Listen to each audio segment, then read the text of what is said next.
Hey boys and girls, welcome to Art Recycle with Mrs. Hollemeyer. Today we are going to be doing koi fish with a glue resist method with chalk pastels. Now you could also use oil pastels, you could also use heavy duty colored pencils. This method today kind of resembles batik, which is an Indian method of wax resist. They pour wax on fabric and then they dye the fabric and then they peel the wax off. This also kind of goes along with a lesson with Henry Matisse, who loved to study koi fish. So boys and girls, let's get started. You will need some type of glue. Now I'm going to use black glue today on black paper. You could also do this with white glue on white paper. That's your choice, but I'm going to demonstrate this method today.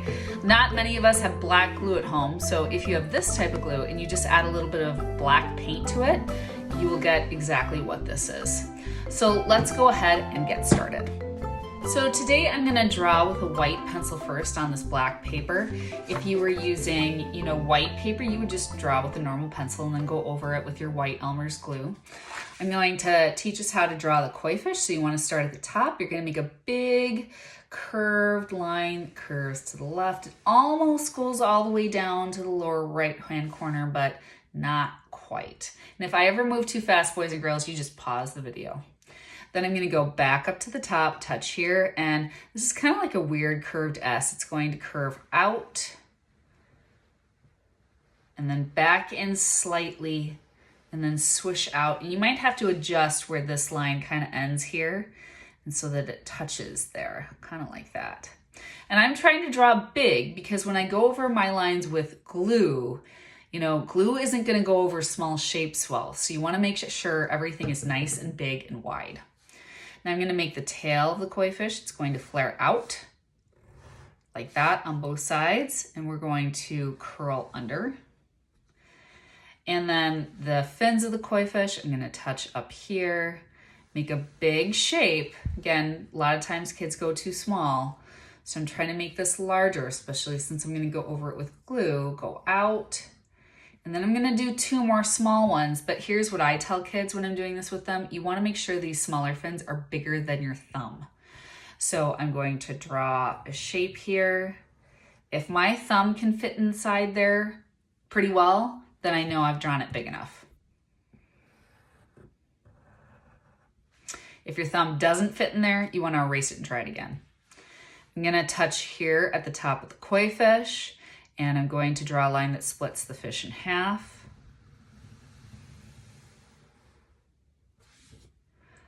And then I'm going to draw kind of some blobs on the koi fish. This is kind of where the koi fish's color comes in. So they kind of have these splashes of color. So maybe on that middle line, I'll draw one there. And then maybe one here. And again, I'm drawing these big. I'm not trying to draw them too small. And maybe one on the side here. And that's it. Again, I'm going to keep it big and simple. Now, around the koi fish in the koi fish pond, there are typically rocks, lily pads, other things of that sort. So again, I'm thinking large, simple things. I'm going to touch here. I'm going to go up and around and then make a V. You can obviously tell what that's eventually going to be. That's going to be a lily pad. And then maybe for some rocks, I could just draw some smooth stones. Maybe I'll draw another lily pad up here or over here. There we go. Oh, that looks a little small, but I'm going to do it anyway. Okay. So now I'm going to take my glue and go over my pencil lines. And this gets a little tricky because, first of all, make sure you have a really good glue bottle, that it's not going to be clogged and that it's not going to explode on you. Second of all, you want to make sure that you shake the glue like this to the tip of the bottle. That's going to help you. And I actually hold my glue bottle like a pencil. A lot of kids want to squeeze it out like this. Well, then your lines are going to be pretty wavy and they tend to want to hold it above the paper. So what I tell kids is touch the paper like you're holding this with a pencil. And then you're going to squeeze and you're going to drag. Now, I have to keep in mind where I'm doing this because I don't want to smear it. So what I'm actually going to do is I'm going to flip that more toward the top and flip my paper this way. And I'm going to try to go the way that I read, actually, from this corner over down. So maybe that was a little bit of a mistake on my part, but I can hold my hand up and still touch the glue bottle to the paper. Try to not smear that, go around. So you can tell how thick this glue is. That's why you didn't want to draw small shapes. And if I don't go exactly over the white lines, you know, it's okay. Or I have had kids in the past, they're doing this and their glue bottle kind of explodes and they get a big splotch of glue. I tell them not to worry about it because here's the thing, you're looking at this fish through the top of the water, right? And the water is going to be, see, that's not perfect either. Again, not a big deal. And neither is that, not a big deal. The water is always reflecting things, correct? So as you're looking at something down in water, it kind of gets a little bit wavy, a little bit messy anyways. And this glue actually just kind of adds to that effect. It makes it look really pretty, actually.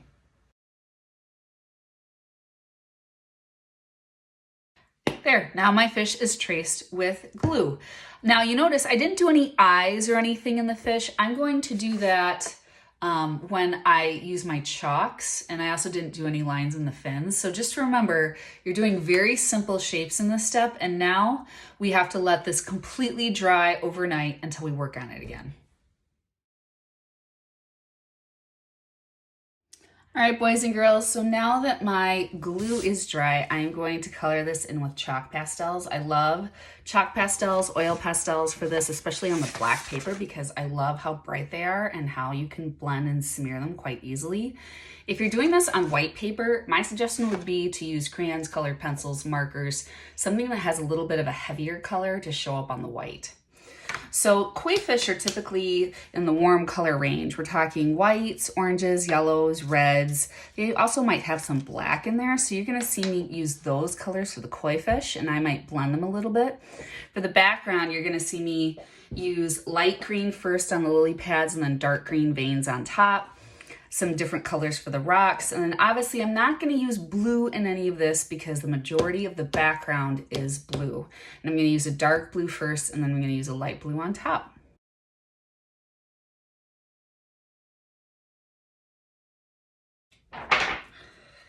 Now what you're seeing, boys and girls, when I pull my paper away is I'm dumping chalk dust. That's the one thing that's a little tricky about chalk pastels, is that they can also get very messy with this dust that they kind of create. So as I'm pulling my paper away and putting it back on, that's kind of what I'm doing, is I'm dumping the chalk dust off.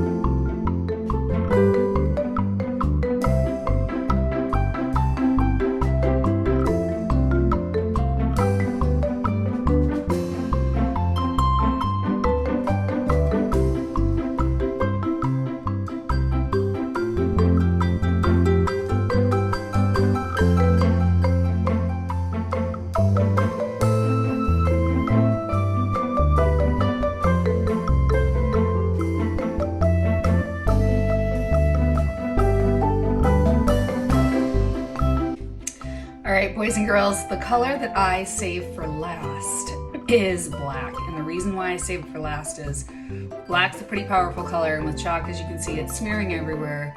I don't want to get my fingers dirty with the black until I have to, because black would contaminate any other color. So I'm going to just use these. I'm going to use this for lines. I'm not going to smear these at all, just for the lines on the fins, the lines on the tail, and the eyes. And when I color in the eyes, I'm going to color in a circle, but try to leave a white kind of speck in the center. Kind of like that. All right, boys and girls, so my koi fish is pretty much done, but it doesn't look as neat or as clean as this one. And that's because the very last thing, if you use chalk pastels, you probably won't have to do this if you use another medium, is I use a Q-tip and I clean up all of the chalk lines. I get a little bit of water, I dip the Q-tip in the water, and then I just rub it over the chalk lines to take off the extra chalk.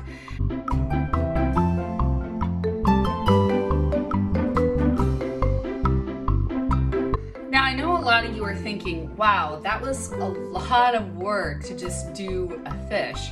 Remember that in art class, our goal is to learn about different mediums, how they work, learn about different techniques like batik, and learn about different art styles like how batik comes from India, or maybe studying the koi fish of Matisse from France, right? So boys and girls, I hope you enjoyed this process. It was a little different, and again, you could do it in many different ways, but I hope to see you next time on Art Recycled, and remember, keep making art.